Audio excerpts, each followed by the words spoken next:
Hey, free spirits, Wendy and Dave here, just having our coffee after the best night's sleep ever in our tent. And when we started this channel, we had intended to purchase an RV, which we still have yet to do for a variety of reasons, which we haven't even done the video on that whole thing of why we started this and this whole adventure, which we still want to do. However, we're enjoying a really great night's sleep, and we just wanted to share a little secret with you and in our camping adventures. And this time it actually happened to be right in our own backyard campsite. So I'll let Dave share a little bit about our our campsite decision adventures, I should say, or looking for campsites around here, and as we come to you from Central Alabama. So yesterday, I finished up work and we were trying to decide where to go camping. And by this time, it's like, nearly 5 o'clock. I mean, it's, I mean, we were looking during my lunch break. We started looking, and the weather's beautiful, and we never really know when the weather's going to be great, but the weather's beautiful. We were going to go to DeSoto State Park, and we have no idea if there's any kind of dispersed camping in that area, and we were trying to look for that and didn't really have time to do the research. So we were going to stay at DeSoto State Park, and it looked like there were some pretty good spots, and we found a video which I'll have to give you. I'll put the link in there. It's a really good video of her going through all the sites. Someone went through all the sites, and we were like, yeah, there's a couple of sites here that look good. And then we went to the website to see availability, and none of them were available. There were only like 3 or 4 spots even left, and they were not ones that we really could see. We did not want to pitch a tent there. They were either right by very close to the road, or it was just the way they were laid out. Yeah, some of them were close to the public road outside the campground. Right. So obviously we don't want to hear cars driving by. But anyway, we decided they didn't really have any good spots. They do have a tent-only area, but it wasn't. We didn't find any. We found a couple videos showing that, but it looked like you don't really pull your car close up to. Oh yeah, they were where we had to. We actually had to. So you park on the road, but carry your stuff into the camp, and it wasn't clear how far you'd have to carry the stuff, where you could park, and the sites looked really good, but we weren't sure if there was enough room for our bigger tent, and it was sort of rocky and cliffy, so we just decided, let's look somewhere else, see what other options there were. And most of the ones that we found, either you couldn't book that day, you needed like a 24 hours ahead of time, or they were very expensive, and so we just decided we'll camp in our own backyard again. We have this set up so we could camp whenever we want. We did, however, find something which I wanted to add, was we did find nearby someone who has an RV to rent, but you just sleep in it, you don't drive it.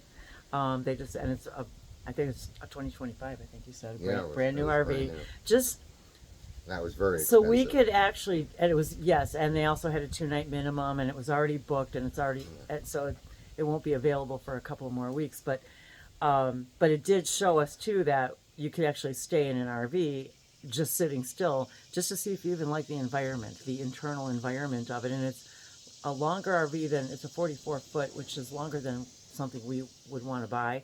But just to see if we could even, would we even enjoy doing that. So I thought that maybe that might inspire somebody else who's looking into, because also looking into an RV or, buying one or renting one whatsoever. But we did renting an RV is very expensive around here. We were looking at the Class C's, and we were going to rent one, and they're just super, super pricey.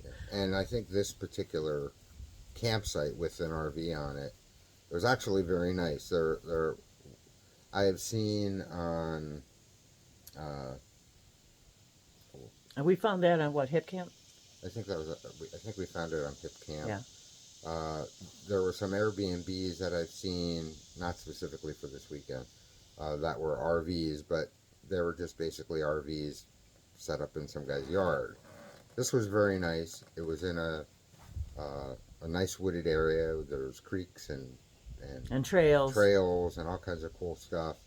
But it's a 2-night minimum, and it would end up costing like $500 for 2 nights. For 2 nights, which we thought was a little on the pricey side. it was on the pricey side, and we're sort of thinking, just to have the experience of seeing what it's like staying in an RV for a couple of days, it might be worth it. It might be worth doing Maybe, it. you know. But you know, we it's also cheaper than buying one and finding out you don't like right. it. So we have the puppy, and so that plays a big role in where we could go. We can't leave her somewhere. And we would prefer to tent camp as opposed to cabins or rentals, that kind of thing. Though we're not. Well, we love the idea of some kind of van. If we could find a van, Class C, that a little bigger than something. Yeah, we're kind of looking in that direction.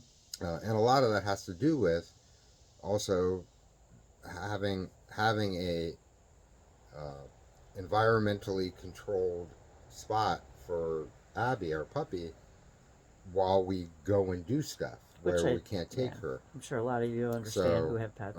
You know, if we had a truck, she can't stay in the truck without some kind of air or heat. And especially around here, it's hot. There's very little times where you could leave your dog in a vehicle and have the temperature safe. In the winter, probably. So last night we stayed in our tent. It was supposed to be. It was supposed to be in the high 50s at night. So we set up our hot tent wood stove in the tent, which was totally overkill. Some wood ready just in case. But Wendy had this really great idea for staying warm in on bed on the air mattress. On the air mattress, because I like sleeping on the air mattress. We have done a couple videos about us sleeping on the air. I'm sorry, on the mattress pad on the floor. Right. So we have the Big Agnes pad, which works which we really like. Good. But we thought, I really do like, weather permitting, to be able to use the air mattress. It's just a little bit bigger, a little bit wider. It's a queen size, and it sits higher up off the floor, so it's a little bit easier getting in and out, etc. But when, as you know, an air mattress, when the air outside gets cold, the air inside the air mattress also gets cold, and then I get cold, and then my muscles hurt from clenching up trying to stay warm all night. And so I thought, well, why don't we try the Big Agnes on top of the air mattress? So we blew up Big Agnes and slid it underneath, on top of the air mattress, but underneath all of our sheets and blankets. There was no need for the heat stove. We were hot. I was hot, and I actually had long sleeves on and like flannel pajama pants, and I did not need my flannel pajama pants. I wish I would have taken off my shirt, the long sleeve shirt, because I also had a tank top on. I was really, really warm. So it just stood to reason to me that if we could keep the air warm, between us and the air mattress, that might help. And it was amazing. And I know it sounds like overkill, but also when we're camping, and I, not as young as we used to be, as they say, and so when I'm camping, I want to be comfortable too. So and there's a lot of things, a lot of benefits. Number one, it is a little softer being on an air mattress. The one that we have has got some foam on top of the air mattress, but it's also more stable when you're moving around. Yes, on it. And when you're getting up and down, and when the Big Agnes, what's it, Rapide SL tent mattress pad. When you're moving around on it, it really affects not only the other person, because there's not really baffles in it. So, number one, when you're moving around it on the ground, it really moves the other person And around we're on a deck, so Yeah. if which we're also sleeping on. sometimes you actually almost like hit the ground. Oh, you do. You bottom out. The other thing is,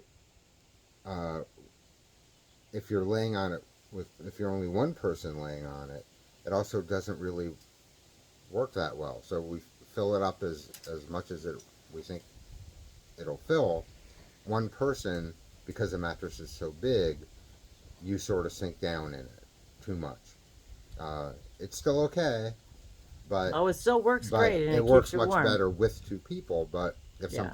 one person gets up, the other person is probably gonna wake up.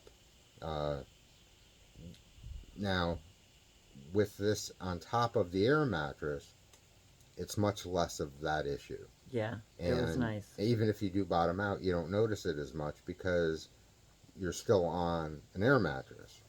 I could see this being helpful just to keep your body temperature warm in any van or RV circumstance where, if you, to keep it even on top of your mattress even, because it's not very thick. And so even on on top of your mattress and underneath your blankets to keep that heat cushion to reflect the heat And back we were to you. thinking It was too really about worked. just getting a reflective sheet like those emergency blankets. But I think you need an air gap between Right. the foil thermal reflection and your body. Like what's inside So the we could try that Big too, Agnes. but we have the Big Agnes. So it wasn't anything like, But it was great. it- You could absolutely feel your heat reflecting Oh, off yeah. of the bottom It and was back great. up. And, even it got down to 59, 60. If that, yeah. So it wasn't really cold. But yeah, it was hot. But the last time we slept on the air mattress, and it was about the same. It was about 59, 60 degrees outside, and You could feel it the was. I cold. was cold. You could I was feel it. cold. And Well, the air also, the mass of the air in the air mattress also sucks out your heat, just like if you're laying directly on the ground. So none of that happened at all. yeah, it felt great. It seems obvious, but I've never seen anyone mention doing So that it before. seems simple, and I had just but maybe we're the ones who are just not savvy, and maybe people have been doing it a long time. But I could totally see this, working on top of it, pretty much anything that you've got that where you want to keep that heat. Yep. And being up off the ground is so much nicer getting Yes. in and out of the bed. Yeah, it is. It's and especially if you have to light a fire in the tent, or work your what's that thing called, the buddy heater thing. You have a little propane thing that you want to turn on for a little bit to take out some of the chill. You're getting in and out of bed to do those things, or adding some wood to the fire if you've got the heat going. Just being off the ground on a stable air mattress makes a really big difference. Now, I guess if you had cots, That's what I you thought could of put it too. on your I thought cot, of the cot. Yeah. and that would probably And help even that, but we don't have a two-person cot. even maybe even under your sleeping bag, I think that obviously that's what it's made for, Yeah. to be a sleeping pad. I could see how it would probably make a big difference. But anyway, it wasn't anything like it was just one of those like, oh, we should share that just in case maybe nobody's ever thought of it, or or maybe wasn't sure you know, And it what was to great. try on an And air mattress to keep you warmer. and the cool thing about it is you could tell that it's working. So it's not like, oh, it was comfortable and we weren't cold. We don't really know why. Was it, the sheets or the air temperature, or we could feel the heat being reflected back and keeping us warm. And yeah, I ended up taking my shirt off, and I had sweatpants on, so I ended up taking all that off because I was actually hot. Uh, so yeah, that was great, and we wanted to share that. That was just our little sleeping tip for the day, And and we're probably going to sleep out here again tonight. yep, it's going to I be another guess. beautiful weekend, which we have not had great camping weather all No. season, so this is really a treat. And we're moving in, as we approach fall, we're looking forward to being able to spend more time out here camping outside. Even it's just very convenient to have the tent already set up here, and the wood heat stove, and all of our camping equipment's up down here. So sometimes it's almost makes it hard to get up and go camping when we've got the setup down here, but that's just, part of our free spirits here is that, because Dave does still work full time, although remotely, he does work full time. So traveling and camping hasn't really been an option yet for us, for all of the obvious reasons, for all of you who may live and work, on the road.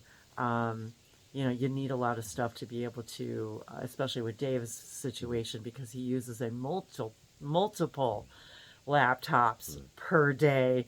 And so we have our own challenges with that, but So uh, because we have our own, we live in the woods essentially. Our camping goals are not necessarily to just find someplace in the woods and pitch a tent. We want to go see things. So if the area that we're going to be camping in, and especially if we want to do it for, like a Friday night and a Saturday or night, longer even. or longer, there has to be stuff that we could easily get to see, like waterfalls and creeks and trails that aren't up steep mountains. And actually too, with even Dave working remotely, even if we had all of the power things that we needed to do that, um, I'm not sure that would be something that he would necessarily want to do, to go camping and yet be having to work while camping, because yeah, we would want to be able to go and do other things as well. But we just haven't tried it yet. And right now we're just not. We're just haven't decided exactly what type of vehicle we want yet, and we're not really excited about that type of a monthly payment either. So so there's that aspect of it, of not wanting to, um, you know, put payments on something that immediately depreciates, as we know, like all vehicles do.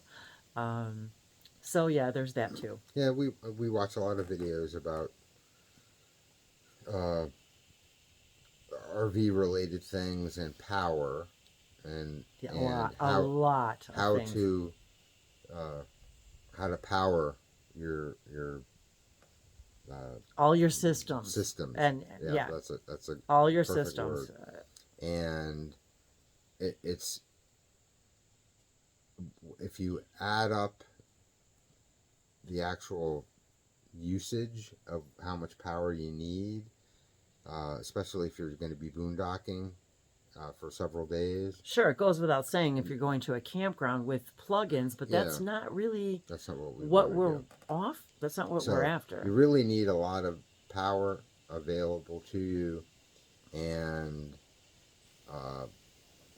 solar is not really a solution. It's just an assistance, because with solar, you need to be somewhere where you're collecting solar power, and you need enough batteries to store enough solar power to run the things that you need to run.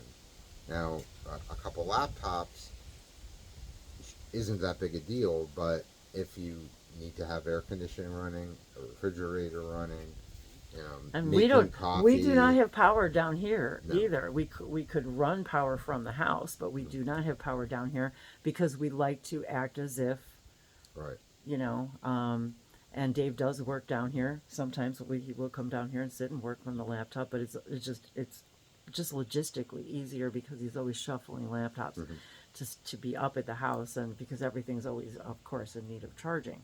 And the Wi-Fi reaches here, but it's not consistently good. So That's the other thing. He needs sometimes- consistently good Wi-Fi. Yeah. So even on our own property, my cell service is almost non-existent, and our Wi-Fi is really good up at the house. But as soon as you start coming away from the house, it starts to fade out. So, so everybody's circumstances are different. And when Dave and I were looking for a house to begin with, and the circumstances at the time for why we needed to be in Alabama, we really wanted a house that made us feel like we were on vacation all the time, that we are surrounded by trees. We do not have immediate neighbors around us. And so we're to take full, gratitude for that, and to build this deck was a big step for us. We could have put that money into power stations, but we don't even have an RV yet. So anyway, the whole idea was we were discovering that to travel the way we really want to travel, we would probably want to have both options. We would like to have the van and or, Class C idea.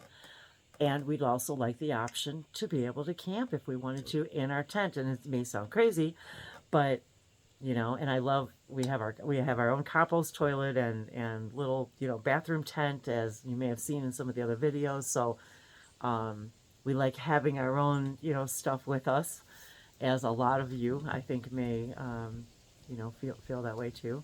Yeah, resonate with. And my work requires internet. Constant And internet. having reliable Wi-Fi internet is well, not internet. Wi-Fi, internet. Internet. So satellite only works when you have a signal. Being in the woods, there's not a consistent signal, or you might not get any signal.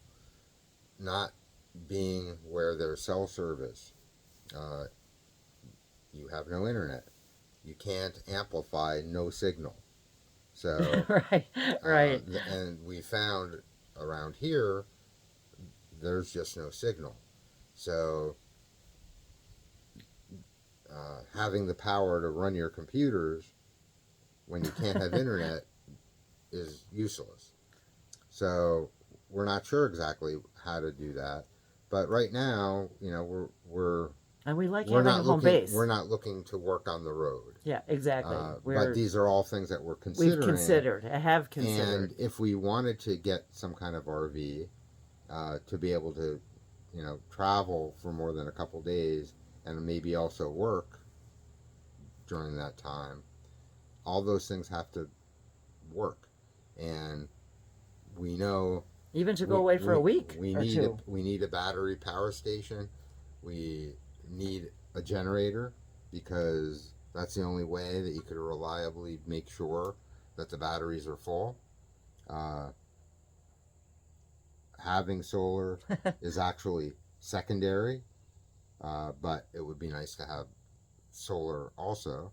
But then you need a vehicle that's got enough room to have solar, or you're taking solar panels and setting them up all over every time you and we stop. do have a trailer, which we were considering. I'm not even talking about building it out, because I think we've just decided that may not be the. So the first thing. But the point was to be able to bring all of our camping Right. stuff with us in a trailer. However, we realized after going to some of these places around here, having a trailer is not really. Going boondocking or even to some of these camping places is just having a trailer is not conducive to having a trailer. Yeah, so having your run-of-the-mill cargo trailer, it's not set up really for off-road travel. and most of the places that we've gone, even around here, require something a little bit more off-road. Now, I'm not sure how sturdy our cargo trailer is for off-road use, but we know it's too low to the ground. So before we do anything, we'd have to, do something to lift it a little higher.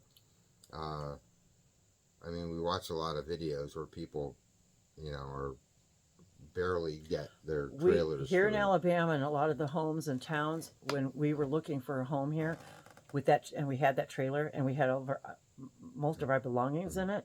Well, not most of them, but a lot of it was stuffed full. Let's just put it that way. But we barely made it up the driveway in the Airbnb that we were staying at, and it was just to someone's home in a normal neighborhood. But it took several tries, and we ended up actually having somebody help us get it up that hill.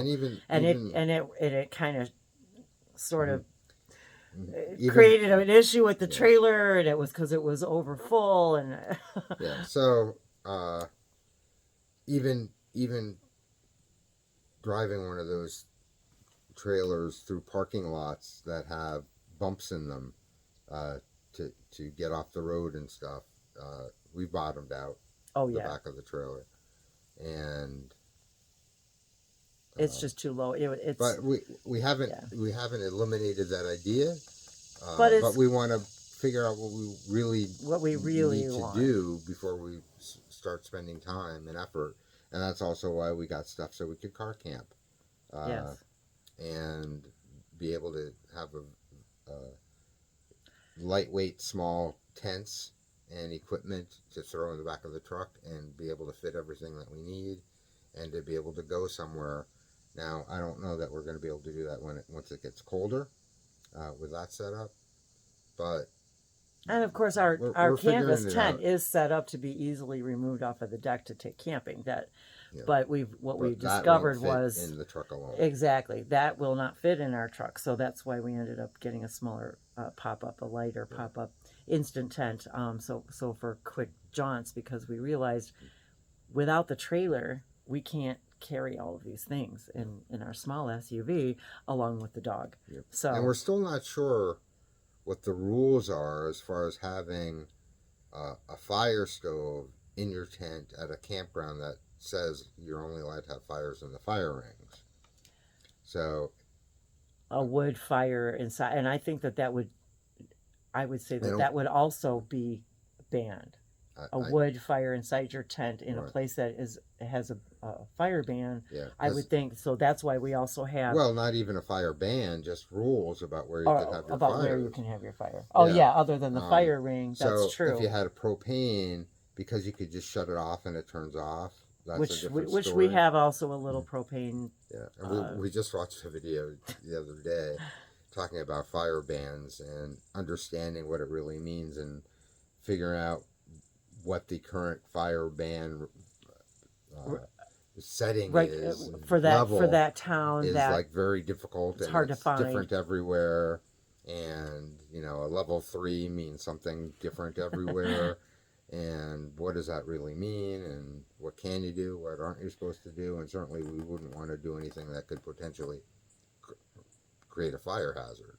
So that's why we started gathering, things in our toolbox, if you will, to be able to accommodate all of those circumstances when we are out camping. And our cargo trailer, we could easily put all our stuff in our cargo trailer and go. Oh yeah. So that's not an issue if we wanted to do that. We were considering building it out so we could have a bathroom in there, maybe a table to cook. We wanted to be able to, or maybe even sleep in it. We wanted to be able to sleep in it if we were traveling. Now this is if we didn't have an RV or a van, etc. So there's lots of things, and we're just trying to enjoy the camping part of it first and foremost. And this allows us to be able to do this even during the work week, where we could sleep in the tent anytime we want, weather permitting, and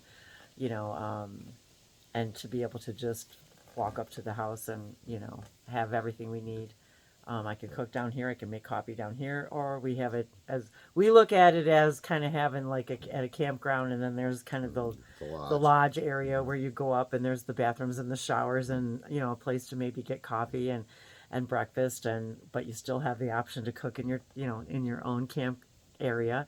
So that's kind of how we look at it. We attempt to spend as much time down here as possible. And we don't really get as much time during the week as we'd like to. And, usually it's probably more about laziness, just not wanting to, get down. It's only a few, it's only a few steps, a few yards from the house, really. But it feels like it's far away when we're down here, which makes it pretty exciting. So I know this is more than we that we intended, a much longer video than we intended. Well,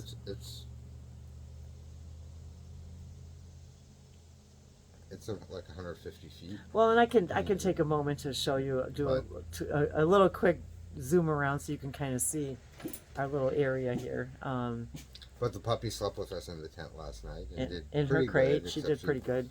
She makes a lot of noise. She stirs a lot. So, but other than that, we had a great night's sleep. It was really nice.